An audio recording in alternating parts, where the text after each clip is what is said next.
پشاور میں جہاں 10 محرم الحرام کے جلوسوں اور نذر و نیاز کا سلسلہ جاری ہے تو وہیں عزاداران کے لیے بلڈ ڈونیشن کیمپس بھی قائم کیے گئے ہیں۔ مزید بتا رہی ہیں ڈان نیوز کی نمائندہ طیبہ خان۔ جی بالکل 10 محرم الحرام پر جہاں پشاور میں جلوسوں کا سلسلہ جاری ہے، زنجیر زنی اور سینہ کاپی بھی کی جا رہی ہے، نیازوں کا بھی اہتمام کیا گیا ہے، وہیں یہاں پر جو ہے تو پشاور میں بلڈ ڈونیشن کیمپ بھی لگایا گیا ہے تاکہ جو عزادار جو ہیں تو زنجیر زنی نہیں کر رہے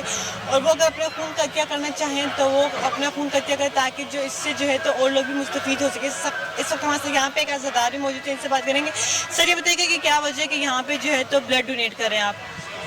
میم اصل میں 10 محرم پہ یہ سب سے بہترین کام یہی ہے کہ اپنا خون دے دے تاکہ جس کو بھی لگے تا انسانیت کا یہ اولین یہ بہترین تو مثال دے سکے۔ جی بالکل، جیسے کہ آپ کا یہی کہنا ہے کہ 10 محرم پہ سب سے بہترین کام یہ ہے کہ انسان جو ہے تو اپنا خون ڈونیٹ کرے تاکہ جو دوسرے بندے ہیں جن کو خون کی ضرورت ہو اور ان کو فائدہ پہنچے، ان کی جان بچ سکے۔ یہاں پہ اس وقت جو ہے تو کافی تعداد میں جو ہے تو عزادار جو ہیں تو موجود ہیں جو کہ ابھی یہاں پہ موجود ہیں اور اپنا جو ہے تو خون کا عطیہ کر رہے ہیں۔ جی طیبہ خان آپ کا